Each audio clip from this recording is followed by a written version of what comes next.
বন্ধুরা, আজ আমরা 2025 সালে দাঁড়িয়ে আছি। পৃথিবী আজ প্রযুক্তি, কৃত্রিম বুদ্ধিমত্তা আর মহাকাশ অভিযানের যুগে প্রবেশ করেছে। মানুষ এখন চাঁদের শহর বসানোর পরিকল্পনা করছে, এআই দিয়ে দেশ চালানোর স্বপ্ন দেখছে, আর নতুন নতুন বৈজ্ঞানিক আবিষ্কার প্রতিদিন বিশ্বকে বদলে দিচ্ছে। আমরা এমন এক পৃথিবীতে বাস করছি যেখানে গণতন্ত্র, মানব অধিকার, স্বাধীনতা এই শব্দগুলোই আধুনিক সভ্যতার পরিচায়ক। অধিকাংশ দেশেই জনগণ নিজের শাসককে নির্বাচন করে। কিন্তু একটি প্রশ্ন আমাদের সামনে ভেসে ওঠে, কেন আজও পৃথিবীর বহু দেশে রাজা আছেন? আমরা মনে করি রাজারা শুধু ইতিহাস বইয়ের পাতায়, প্রাচীন কাহিনীতে বা রূপকথার গল্পে আছেন, কিন্তু বাস্তবে এখনো 40টির বেশি দেশে রাজারা বিদ্যমান। তাদের প্রাসাদ আছে, তাদের অনুষ্ঠান হয়, তাদের প্রজারা আছে, এমনকি কোথাও কোথাও তারা আজও বাস্তব শাসক। যেখানে একদিকে মানুষ মহাকাশে বসতি গড়ার স্বপ্ন দেখছে, সেখানে অন্যদিকে এখনো প্রাচীন যুগের এই প্রতিষ্ঠান রাজতন্ত্র টিকে আছে। তাহলে কি রাজারা শুধুই এক ধরনের প্রতীক, নাকি তারা বাস্তব রাজনীতিতেও প্রভাবশালী? তাদের টিকে থাকার রহস্যটা আসলে কি? আজকের এই ভিডিওতে আমরা সেই রহস্য খুঁজে বের করার চেষ্টা করব। আমরা দেখব রাজতন্ত্রের জন্ম কোথায়, কিভাবে ইতিহাসে তা বিকশিত হলো, কেন অনেক জায়গায় তা ভেঙে পড়লো, আবার কেন অনেক জায়গায় তা এখনো টিকে আছে। আমরা বিশ্লেষণ করব রাজতন্ত্রের শক্তি ও দুর্বলতা, তাদের সাংস্কৃতিক ভূমিকা, অর্থনৈতিক অবদান, ধর্মীয় বৈধতা এবং আধুনিক রাজনীতিতে তাদের অবস্থান। মানব সভ্যতার দীর্ঘ ইতিহাসে রাজাদের উপস্থিতি থেকে শুরু করে 2025 সালের আধুনিক পৃথিবীতে তাদের প্রাসঙ্গিকতা পর্যন্ত। মানব সভ্যতার সূচনা থেকেই নেতৃত্বের ধারণা তৈরি হয়েছে। যখন মানুষ ছোট ছোট উপজাতি বা গোত্রে বাস করত, তখন প্রয়োজন ছিল একজন শক্তিশালী নেতার, যিনি শিকার সংগঠিত করবেন, যুদ্ধের সময়ে গোত্রকে নেতৃত্ব দেবেন আর শান্তির সময়ে সবাইকে একত্র রাখবেন। এই নেতাই ধীরে ধীরে গোত্র প্রধান থেকে রাজায় পরিণত হন। মিশরের ফারাওরা এই ধারণার সবচেয়ে পুরানো উদাহরণ। প্রায় 5000 বছর আগে মিশরের রাজারা শুধু শাসকই ছিলেন না, তারা ছিলেন দেবতা। জনগণ বিশ্বাস করত ফারাওরা ঈশ্বরের পুত্র। তাদের নির্দেশ অমান্য করা মানেই ধর্মকে অমান্য করা। নীল নদের পানি, কৃষি উৎপাদন, যুদ্ধ জয় সবকিছু ফারাওদের আশীর্বাদের ফল বলে ধরা হতো।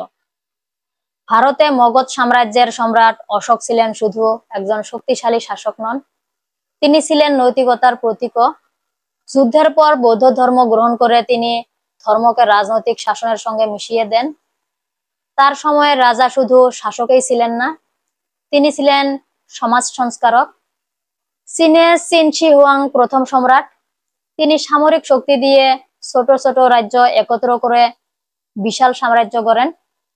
কিন্তু তার শাসনের বৈধতা এসেছিল ম্যান্ডেট অফ হেভেন থেকে, মানে জনগণ বিশ্বাস করত সম্রাট ঈশ্বরের অনুমতিতেই রাজত্ব করছেন। যদি তিনি ন্যায় বিচ্যুত হন, তবে স্বর্গ তার রাজত্ব কেড়ে নেবে। প্রাচীন যুগে রাজতন্ত্র টিকে থাকার সবচেয়ে বড় শক্তি ছিল ধর্মীয় বৈধতা। রাজারা নিজেদের দেবতার প্রতিনিধি বলতেন, জনগণ তাদের প্রশ্ন করতে সাহস পেত না। মিশরে ফারাও, ইউরোপের ডিভাইন রাইট অফ কিংস সবই একই ধারার প্রতিফলন। এই ধারণা রাজাকে শুধু রাজনৈতিক নেতা নয়, ধর্মীয় নেতাতেও পরিণত করেছিল। ফলে তার শাসনকে চ্যালেঞ্জ করা মানে ধর্মকেই চ্যালেঞ্জ করা। ইউরোপের মধ্যযুগ ছিল রাজাদের যুগ। দুর্গ, নাইট, অভিজাত সবকিছুর কেন্দ্র ছিল রাজা। রাজারা শুধু যুদ্ধ করতেন না, তারা আইন প্রণয়ন করতেন, কর আদায় করতেন, ভূমি দিতেন, আদালত বসাতেন। রাজাদের চারপাশে তৈরি হয় অভিজাত শ্রেণী, ডিউক, কাউন্ট, বেরন। এরা সবাই রাজার অধীনস্থ হলেও নিজেদের অঞ্চলে ছোট রাজাদের মতো শাসন করত। 1500 শতকের পর ইউরোপে শুরু হয় আবিষ্কারের যুগ। স্পেন, পর্তুগাল, ব্রিটেন, ফ্রান্স সব রাজারা নতুন ভূমির দখলে নেমে পড়েন। আমেরিকা, আফ্রিকা, এশিয়া সব জায়গায় রাজারা তাদের পতাকা পুঁতেন। রাজারা শুধু দেশের ভেতর নয়, পুরো পৃথিবীর নিয়ন্ত্রক হয়ে ওঠেন। ব্রিটিশ সম্রাটের শাসন একসময় এত বিস্তৃত ছিল যে বলা হতো ব্রিটিশ এম্পায়ারে সূর্য কখনো অস্ত যায় না। রাজতন্ত্র পতনের সবচেয়ে বড় মোড় ঘুরানো ঘটনা ছিল ফরাসি বিপ্লব। রাজা লুইস 16 ও রানী মেরি বিলাসবহুল জীবনে ডুবেছিলেন, আর জনগণ ছিল ক্ষুধার্ত, শোধিত। যখন পরিস্থিতি সহ্যসীমা ছাড়িয়ে গেল, তখন জনগণ বিদ্রোহ করলো। তাদের স্লোগান ছিল লিবার্টি, ইকুয়ালিটি, ফ্র্যাটার্নিটি। গণ আন্দোলনের ফলে রাজাকে গিলোটিনে মৃত্যুদণ্ড দেওয়া হলো। এই ঘটনায় পুরো ইউরোপ হতবাক হলো। রাজা, যিনি ঈশ্বরের প্রতিনিধি বলে দাবি করতেন, তাকেই জনগণ প্রকাশ্যে হত্যা করলো। এই বিপ্লবের ঢেউ ইউরোপের নানা দেশে ছড়িয়ে পড়ে। ফরাসি বিপ্লবের আগে আমেরিকান উপনিবেশগুলো ইতিমধ্যেই ব্রিটিশ রাজতন্ত্রের বিরুদ্ধে বিদ্রোহ করেছিল। তারা আর কোনো রাজাকে মানবে না।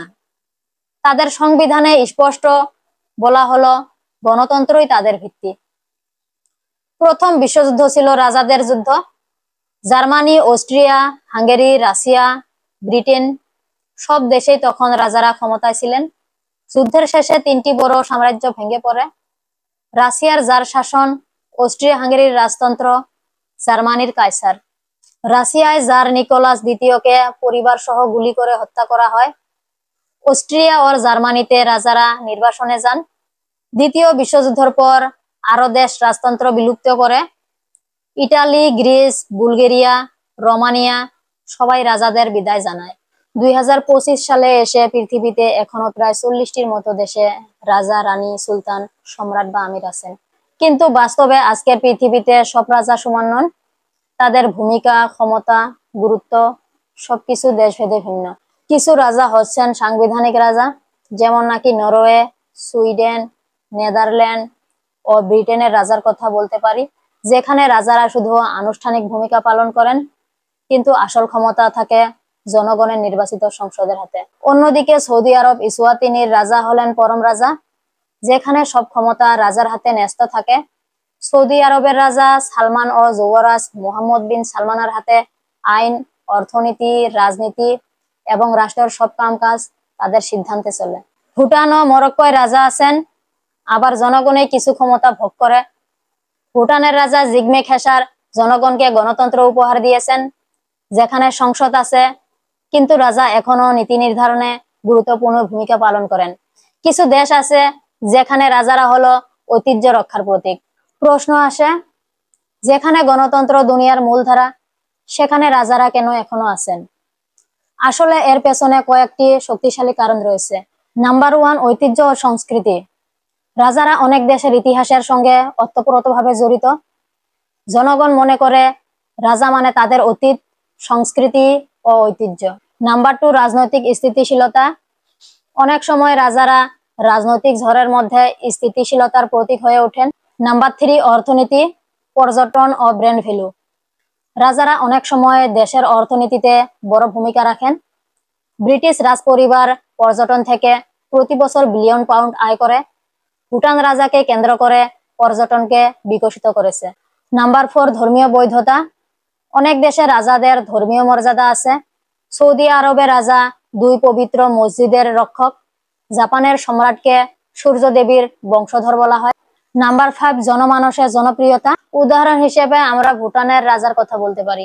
রাজতন্ত্র জন্ম নিয়েছিল প্রাচীন সভ্যতায়, যেখানে রাজা ছিলেন ঈশ্বরের প্রতিনিধি। ইতিহাসে তারা একসময় পৃথিবী শাসন করেছেন, উপনিবেশিক সাম্রাজ্য গড়েছেন, যুদ্ধ করেছেন, সংস্কৃতি ও ধর্মের অভিভাবক ছিলেন। কিন্তু গণতন্ত্রের ঢেউ তাদের ক্ষমতা ভেঙে দিয়েছে। অনেক দেশে রাজারা হারিয়ে গেছেন, আবার অনেক দেশে তারা কেবল প্রতীক হয়ে বেঁচে আছেন।